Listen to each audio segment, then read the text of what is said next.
Demi diakui kalau dirinya gila, biar bebas dari segala tuntutan, dia bahkan sampai memotong burungnya atau tititnya sampai habis, mengiris kecil-kecil dan memakan burungnya itu. Tapi saat dia sadar kalau masih butuh untuk pipis dan nganu, dia cepat-cepat berupaya untuk menempelkan dan menyambung-nyambung lagi burungnya yang betulnya sudah enggak karu-karuan itu dengan 27 jahitan. Sahabat YouTuber, apa kabar? Semoga semua baik-baik saja ya. Dan terima kasih sudah klik video ini. Kisah dalam video kali ini akan sangat seru dan ada gila-gilanya. Sebab penjahat yang sudah sangat terkenal seantero dunia ini, selain sadis kepada orang lain, dia juga sangat sadis kepada dirinya sendiri. Namanya Nico Jenkins. Dia lahir tanggal 16 September 1986 di Omaha, Nebraska, Amerika. Ayahnya bernama David dan ibunya bernama Lori.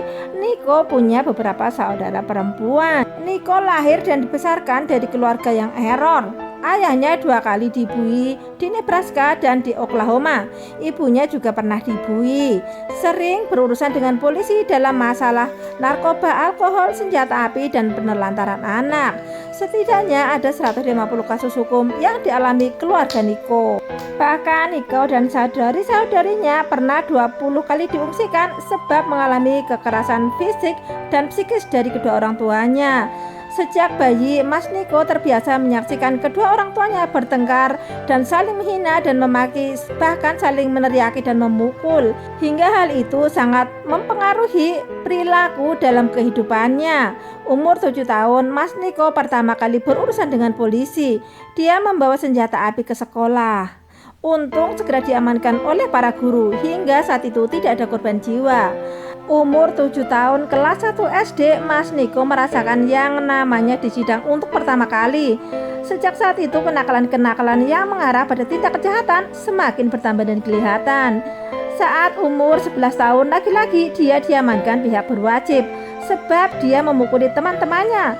Sejak saat itu pula Mas Nico berhenti dari sekolah. Sebenarnya sih kemungkinan memang dikeluarin sebab saking nakalnya. Siapa lagi juga guru yang mau mengajari dia dan membahayakan murid-murid yang lain.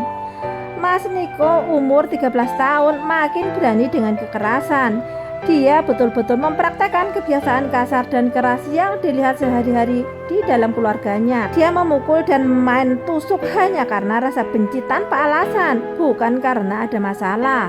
Bahkan sejak itu dia sudah tidak pernah takut lagi dengan polisi.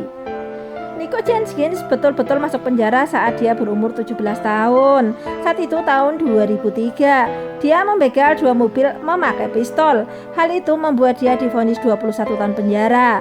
Hari pertama di penjara, Nico mulai berulah. Dia memukul teman satu selnya tanpa alasan. Aura jahat membuat Nico disegani oleh senior-senior narapidana. Beberapa waktu kemudian Nico melukai sipir hanya gara-gara dia nggak cocok sama menu makanan jatahnya. Satu kali lagi Nico menyerang sipir dengan alasan yang berbeda. Nico juga ikut bikin kerusuhan di penjara. Pendeknya, Nico selalu berbuat ulah di dalam penjara. Pada tahun 2009 saat Nico masih di penjara, sang nenek meninggal. Dia diizinkan menghadiri pemakaman sang nenek dengan dikawal oleh polisi. Tapi justru Nico menyerang polisi yang mengawalnya hingga terluka. Hal itu membuat dia ditambahin hukuman selama 5 tahun. Sebelum masuk penjara, Nico sangat mempercayai dewa iblis dari Mesir yang bernama Ampobis. Bentuknya adalah ular. Ternyata di dalam penjara, Nico makin serius mendalami dan memikirkan serta mempelajari dan mengangkat diri sebagai pengikut atau muridnya dewa Ampobis yang berbentuk ular tadi. Seringnya bikin masalah di dalam penjara, Nico jadi sering dimasukkan ke dalam sel isolasi yang sangat sempit dan gelap. Di tempat tersebut, Nico merasa mendapat bisikan-bisikan dari dewa Ampobis meminta Nico agar membunuh orang lain. Oh ya teman-teman, di dalam penjara Mas Nico juga menikahi seorang lawyernya yang bernama Kalenda Jenkins. Mbak Kalenda ini nggak peduli meskipun di dalam penjara, Nico menghiasi wajahnya dengan tato yang bikin penampilannya jadi aneh, garang dan gahar. Kita nggak tahu lagi deh cara bulan madunya itu gimana ya, satunya di sel, satunya lagi di rumah.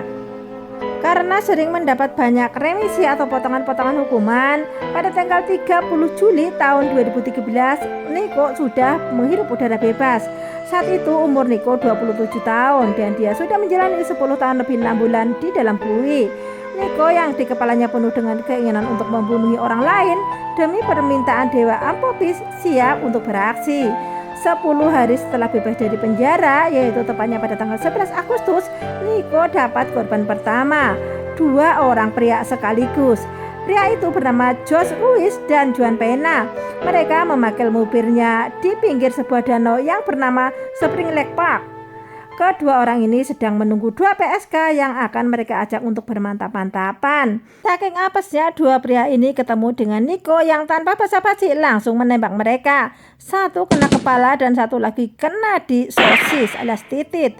Pagi hari saat polisi membawa mereka ke rumah sakit, mereka pun meninggal tanpa sempat ditanyain oleh polisi. 8 hari kemudian, yaitu tepatnya tanggal 19 Agustus, Niko malam-malam main ke rumah Curtis yang adalah teman saat mereka dalam penjara. Bahkan mereka sempat berfoto berdua diposting di halaman sosial milik mereka. Tapi esok paginya, Curtis ditemukan dalam keadaan meninggal dengan 2 lubang tembakan di kepala dan di punggung di depan garasi di daerah yang sama dengan 2 korban pertama. Korban keempat adalah seorang wanita yang bernama Andrea Kruger. Bedanya dengan korban-korban lainnya adalah bila korban-korban sebelumnya ditembak 1 kali, tapi Andrea Kruger ditembak berkali-kali. Jadi ceritanya saat itu jam 2 pagi tanggal 21 Agustus, Andrea dalam perjalanan pulang dari tempat kerjanya sebagai bartender mengendarai mobilnya SUV putih. Niko melihat mobil itu dan pengen memilikinya. Dia pun mencegat alias membegalnya dengan pistol. Andrea kemudian menyerahkan mobil. Setelah keluar dari mobil, Andrea memohon-mohon kepada Niko agar dia jangan ditembak. Tapi oleh Niko justru dia ditembak berkali-kali. Andrea pun tewas di tempat. Dan Niko langsung mengambil mobil milik Andrea. Tanggal 11 Agustus dia membunuh Josh dan Ruiz. Tanggal 19 Agustus dia membunuh Curtis. Tanggal 21 Agustus dia membunuh Andrea di daerah yang sama. Setelah melakukan keempat pembunuhan ini, Niko ditangkap pada tanggal 30 Agustus 2013 berkat barang bukti berupa video CCTV di toko senjata, di mana Niko dan kakak perempuan yang bernama Erika Jenskin membeli beberapa amunisi untuk membunuh para korban-korbannya. Dan ternyata ternyata Erika terlibat dalam tewasnya korban pertama Niko, yaitu Josh dan Ruiz.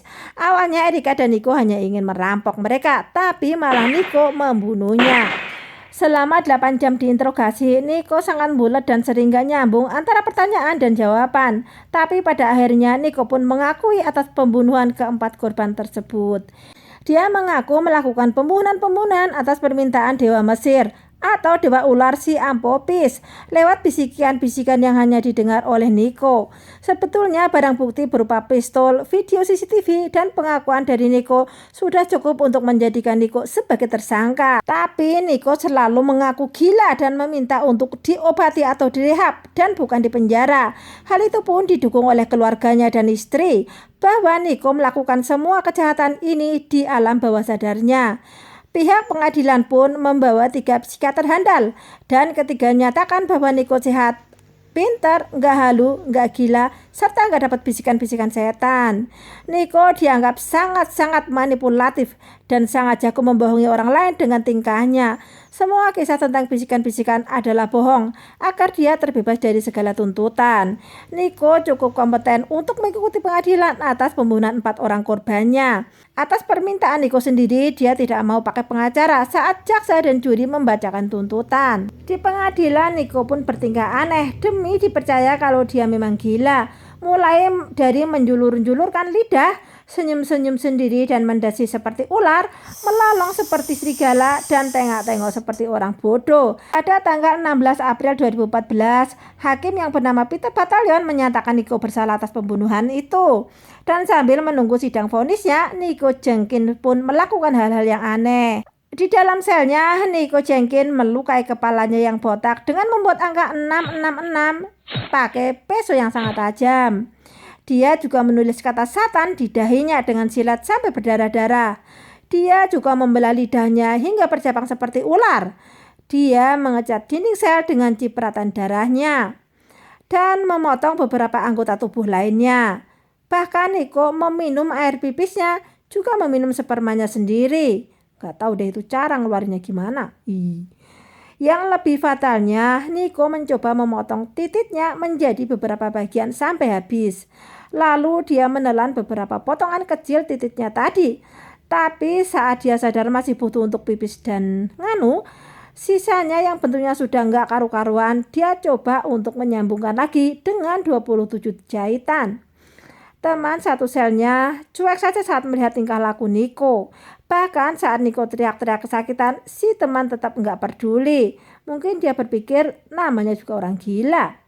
Sampai petugas yang mendengar jerit kesakitan Niko datang menolongnya. Petugas ini juga tidak tahu dari mana Niko mendapatkan silat atau peso.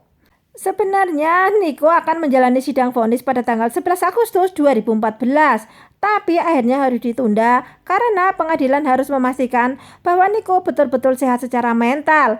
Pengadilan harus memeriksa kejiwaan Niko berkali-kali. Pada tanggal 14 Juli 2014, hakim memerintahkan agar Niko ditempatkan di sebuah rumah sakit jiwa bernama Lincoln Regional Center sampai dokter menyatakan kalau Niko cukup normal dengan kondisinya. Setelah 3 tahun di rumah sakit tersebut dan dokter menyatakan Niko sudah normal. 4 tahun menunggu, pada Mei 2017, 3 hakim dan juri menjatuhkan vonis mati pada Niko Jenkins. Bahkan ditambahi hukuman penjara 450 tahun atas kepemilikan senjata api, pengancaman dan manipulasi pengadilan, dan kebohongan-kebohongan yang lain. Pada tahun 2018 dan 2019, Niko Jenkins berupaya untuk melakukan bunuh diri dengan menggorok lehernya sendiri menggunakan pecahan keramik lantai yang sudah dia tajamkan, tapi gagal dan hanya berhasil merusak matanya sendiri. Sebenarnya pemeriksaan kejiwaan terhadap Niko sampai sekarang terus dilakukan, tetapi tetap saja banyak ahli yang menyatakan Niko sadar atas semua perbuatannya. Walaupun Niko tetap mengaku kalau perbuatannya itu dikontrol oleh apophisi dewa Mesir kuno, dokter hanya memberi obat penenang yang bisa membantunya menjernihkan pikiran. Sampai saat ini, Niko dikurung di dalam penjara untuk menunggu eksekusinya. Kalau sampai dia terbebas dengan apapun alasannya, sama saja dengan melepas singa lapar yang buas. Itu tadi teman-teman ya, kisah lengkap Niko Jenkins, orang yang gilanya udah tingkat dewa di seluruh dunia. Bila teman-teman suka dengan video saya, tolong dukung channel saya ini dengan cara like, komen, dan subscribe. Terima kasih, bye-bye.